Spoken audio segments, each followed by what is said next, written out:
नमस्कार मित्रों, मैं हूं डॉक्टर हरिनिवास। चैनल का नाम है संस्कृत साहित्य एवं संस्कृति। महाभारत का युद्ध चल रहा है। कौरव सेना के सेनापति बनाए गए हैं गुरु द्रोणाचार्य। गुरु द्रोणाचार्य को जब सेनापति बनाया गया तो उन्होंने वचन दिया कि दुर्योधन जो मांगेगा वो उस कार्य को पूर्ण करेंगे। तो दुर्योधन ने कहा कि मुझे युधिष्ठिर जिंदा चाहिए। चलिए आगे की कथा को सुनते हैं। गुरु द्रोणाचार्य ने सेनापति का पद प्राप्त करते ही निर्दहंतम अनीकानि साक्षात अग्नि विवोत्थितम, जैसे आग जल रही हो इस प्रकार से वो पूरी पांडव सेना का संहार करने में लग गए। रथिना सादिनश्चैव नाग नस्वान पदातिनः रौद्रा हस्तवता मुक्ता समुद्रंती स्मसाएगा। उनके द्वारा छोड़े गए बाणों के कारण जो रथी हैं वो रथ पे नहीं दिखाई देते हैं, हाथी सवार हाथी पे नहीं दिखाई दे रहे हैं, पैदल चलने वाले तो बेचारे वैसे ही नहीं दिखाई दे रहे हैं। इस प्रकार से जो घोड़ों पे सवार होकर के युद्ध कर रहे थे सब जैसे रिक्त हो गया है। इतना भयंकर युद्ध द्रोणाचार्य ने आज यहां प्रारंभ किया है। सबीरा सत्यवान प्राज्ञो धर्म नित्या सदापना युगांत कालबद घोराम रौद्राम प्रावर्तयन नदी। इस समय गुरु द्रोणाचार्य के चलाए हुए बाणों के कारण जो योद्धा मरे हैं उनके लहू के कारण, उनके बहे हुए रक्त के कारण जैसे रक्त की नदी वहां पे प्रवाहित हो गई है। भयंकर उस नदी को बहते देख करके जब युधिष्ठिर को यह लगता है कि ये तो एक ही दिन में पूरी सेना का संहार कर देंगे, तर्जयंतम अनीकानि तानि तानि महारथम सर्वतोभ्य द्रवंद्रोणम युधिष्ठिर पुरागमा।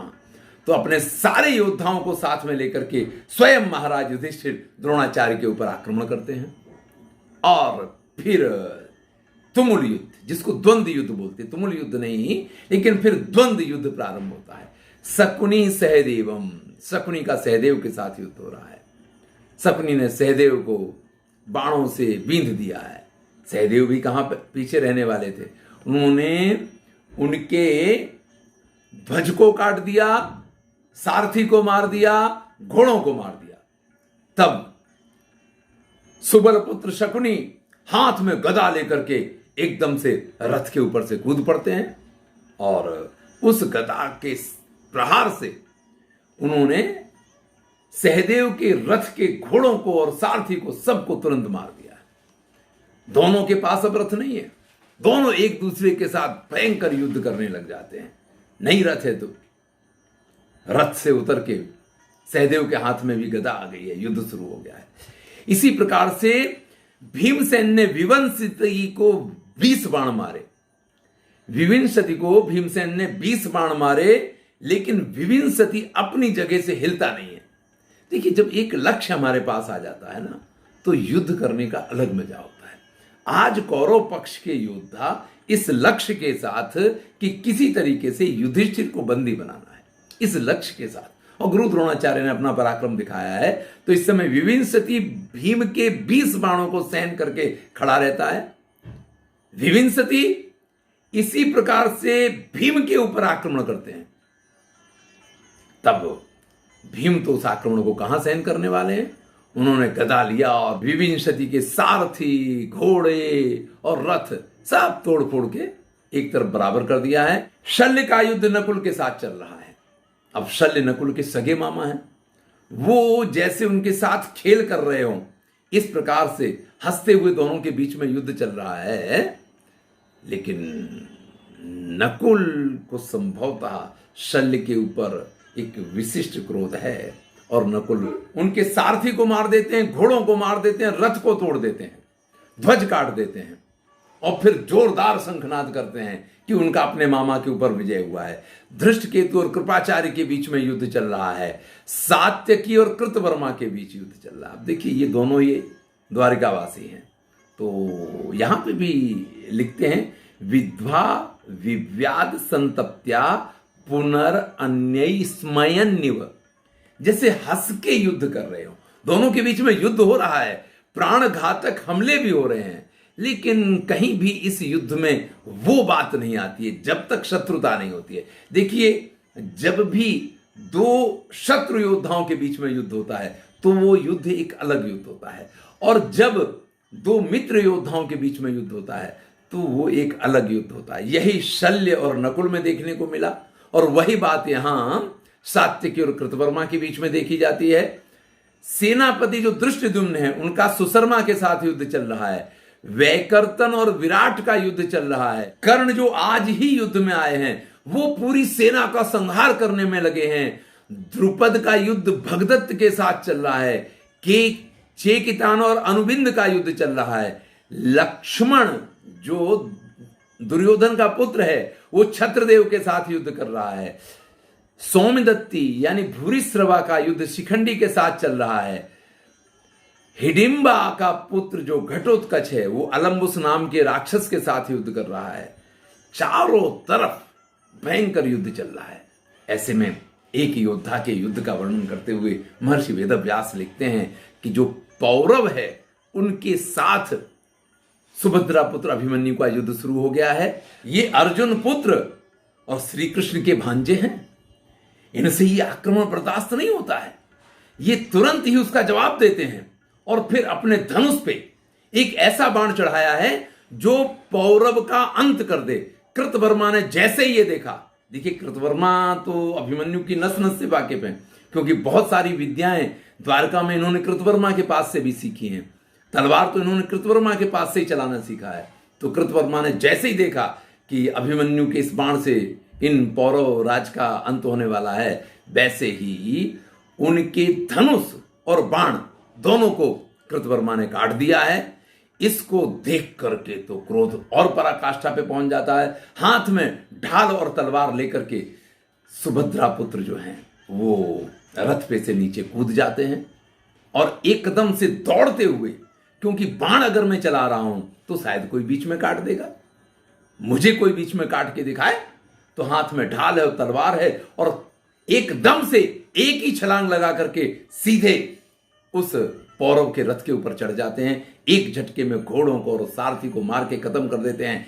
एक हाथ से उसके सिर के बालों को पकड़ा है, दूसरे हाथ से उसका सिर काटने की तैयारी में ही थे। लेकिन यह दृश्य जब जयद्रथ देखता है तो जयद्रथ भी तुरंत दौड़ करके अपनी तलवार लेकर के वहां से कूद पड़ता है। जयद्रथ को अपने सामने इस प्रकार से आते देख करके उस पौरव जो कि बिल्कुल मर ही गया था, उसमें न तो शक्ति थी सामना करने की और ना ही वो अभिमन्यु का सामना कर रहा था। ऐसे में अभिमन्यु उसको एक तरीके से धक्का दे करके वहीं छोड़ करके और जयद्रथ के साथ युद्ध करने लग जाते हैं। दोनों के बीच में बहुत देर तक तलवारबाजी होती है। बहुत सारे दाव पेच यहां दिखाए गए हैं। इधर बहुत सारे योद्धा जब इस दृश्य को देखते हैं तो थोड़ी देर तो देखते रह गए, लेकिन जैसे कोई सिंह किसी हाथी के ऊपर आक्रमण कर रहा हो, इस प्रकार से उस अर्जुन पुत्र के आक्रमण को देख के सब लोग घबरा जाते हैं। इधर अभिमन्यु ने तलवार का ऐसा प्रहार किया है कि जयद्रथ के हाथ में जो तलवार थी उसके टुकड़े टुकड़े हो गए हैं। हाथ में खाली तलवार की मूंठ रह गई है। ऐसे में जयद्रथ एकदम से 6 कदम पीछे हटता हुआ और कूद के अपने रथ के ऊपर चढ़ जाता है।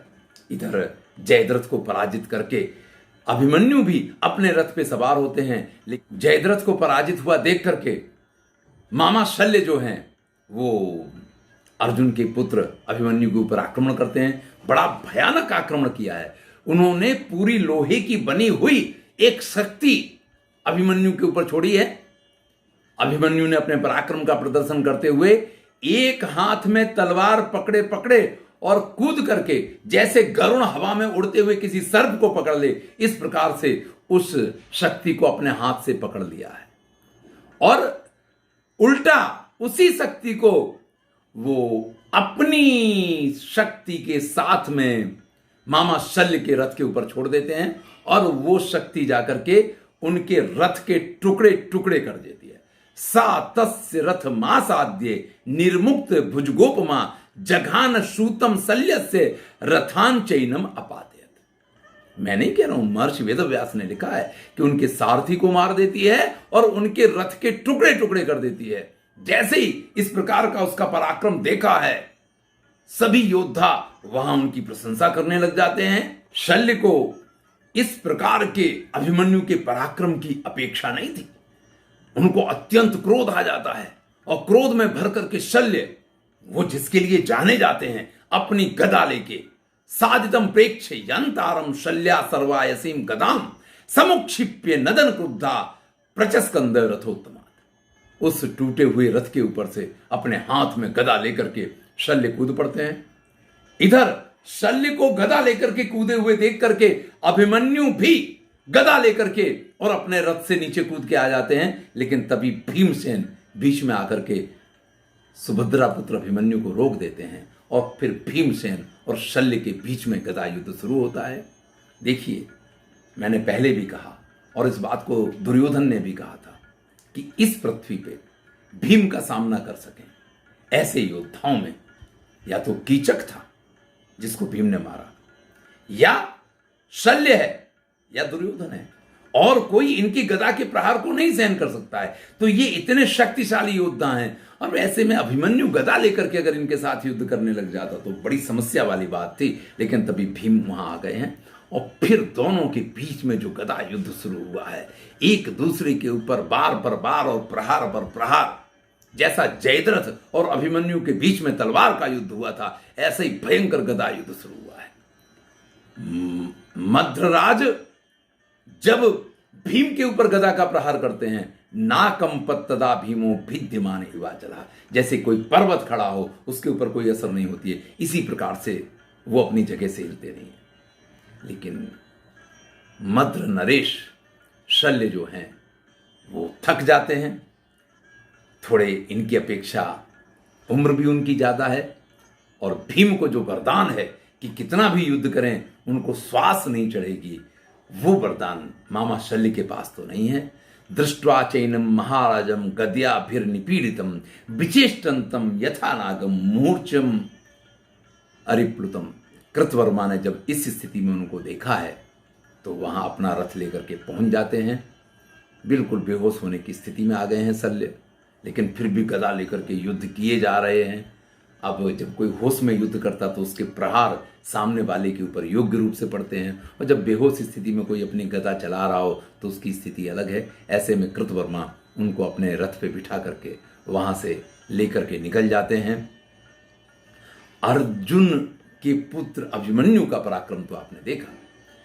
कर्ण का पुत्र जो वृषसेन है, आज वो भी परम पराक्रम दिखा रहा है। सरा 10 दिशो मुक्ता वृषसेनेन संयुगे। देखिए, कर्ण युद्ध में नहीं था तो उसके पुत्र, उसके मंत्री, उसकी सेना और वो सब भी युद्ध में नहीं थे। कर्ण जब युद्ध में आए तभी ये सब आए हैं। तो आज वृषसेन अपने पराक्रम को दिखा रहा है। पूरी चारों तरफ सेना में भगदड़ मच गई है। वर्णन करते हैं, हयोघांस्य रथोघांस्य गजौघांस्य महारथा अपात्यत रणे राजन शतसोथ सहस्रसा। रथ के समूह, घोड़ों के समूह, हाथियों के समूह, इन सब को उसने जैसे ढेर लगा दिया हो, हजारों योद्धाओं को उसने मार दिया है। इस प्रकार के वृषसेन को पराक्रम को देख करके जो नकुल का पुत्र शतानीक है वो उसके ऊपर प्रहार करता है, अपने बाणों से उनको बींध के रख देता है। और शतानीक का साथ देने के लिए द्रौपदी के जो बाकी 4 पुत्र हैं वो भी आकर के पहुंच जाते हैं। जब वृषसेन के ऊपर एक साथ इतने पांडव पुत्रों का आक्रमण देखा जाता है तो द्रोणाचार्य के पुत्र अश्वत्थामा और जो योद्धा हैं वो सामने आकर के उनका सामना करने लग जाते हैं। लेकिन पांडव पक्ष में भी इन बच्चों के युद्ध को जो लोग देख रहे थे वो भी सामने से अश्वत्थामा और इन सब का सामना करने लग जाते हैं। ऐसे में युधिष्ठिर और उनकी सेना ने ऐसा पराक्रम दिखाया है कि पूरी कौरव सेना में भगदड़ मच गई है। तब द्रोणाचार्य अपने सारथी से कहते हैं कि भाई, जहां ये युधिष्ठिर का रथ दिखाई दे रहा है ना, वहां जल्दी से अपने रथ को लेकर के चलो, क्योंकि आज मैं एक निश्चय पे तो थे क्या करना है, आज मैं इस चीज का एक फैसला ला देना चाहता हूं। द्रोणाचार्य का रथ वहां पहुंचा है जहां सभी तरफ पांडव पक्ष के बहुत सारे योद्धा विद्यमान थे। वहां पहुंचते ही आज द्रोणाचार्य के मन में एक निर्णय है, इसलिए शिखंडिनम 12 विंशत्या उत्तमौजसम नकुलम पंचभिर विद्वा सहदेवम च सप्तभी। शिखंडी को 12 बाण मारे हैं, जो उत्तमौजा उनको 20 बाण मारे हैं, नकुल को 5 बाण मारे हैं, सहदेव को 7 बाण मारे हैं और युधिष्ठिर जो हैं उनको 12 बाण मारे हैं, सात्यकी को 5 बाण मारे हैं और जितने योद्धा वहां पे विद्यमान थे, चाहे वो द्रुपद हो या जितने भी योद्धा थे, उन सबको घायल कर दिया है। सभी अपनी अपनी जगह। देखिए, अलग अलग बात होती है। एक युद्ध चल रहा है और उस युद्ध में आपके ऊपर बाण चलाए जाते हैं, आप खुद को बचा लेते हैं। कई बार ऐसा होता कि आप अपने बाणों से उन बाणों को काट दिया करते हैं, बाण छोड़े जाते हैं। लेकिन यहां द्रोणाचार्य के ये बाण सबको लगे हैं और सब जैसे अपनी अपनी जगह पे स्तब्ध हो गए हों, इस प्रकार की स्थिति हो गई है। ऐसे में पांचाल देशी योद्धा व्याघ्रदत्त और सिंहसेन जो हैं, ये दोनों द्रोणाचार्य के ऊपर आक्रमण करते हैं। द्रोणाचार्य को अपने बाणों से इन्होंने घायल कर दिया है, लेकिन द्रोणाचार्य इनके इस आक्रमण को आज सहन करने की स्थिति में नहीं है। द्रोणाचार्य ने तुरंत ही एक बाण ऐसा छोड़ा है कि कुंडल के साथ सिंहसेन का सिर जो है वो कट के पृथ्वी पे गिर गया है और इसी प्रकार से भल्ल नामक बाण मार के उन्होंने व्याघ्रदत्त को भी पृथ्वी पे गिरा दिया है। पूरी युधिष्ठिर की सेना में हाहाकार मच गया है। सभी लोग वहां से एक तरीके से भाग छूटे हैं और ऐसी स्थिति में जहां युधिष्ठिर हैं वहीं द्रोणाचार्य जाकर के पहुंच गए। बस पूरे सैनिकों ने देखा है, कौरव पक्ष के योद्धा इस चीज को देख रहे हैं कि शायद आज ही इस युद्ध का अंत आ जाएगा, क्योंकि द्रोणाचार्य ने जो सुबह प्रतिज्ञा की थी उस प्रतिज्ञा को वो पूरी करने की स्थिति में है। युधिष्ठिर उनके सामने हैं और बस वो युधिष्ठिर के पास अभी पहुंचे कि तभी पहुंचे। लेकिन तभी जो पूरी सेना का कोलाहल है उसको सुन करके अर्जुन का रथ वहां आकर के पहुंच जाता है और फिर अर्जुन ने जो बाणों की वर्षा की है कि गुरु द्रोणाचार्य अपने स्थान से एक कदम आगे ना बढ़ा पाए। गुरु द्रोणाचार्य और युधिष्ठिर के बीच में जैसे बाणों की दीवार खड़ी कर दी है अर्जुन ने।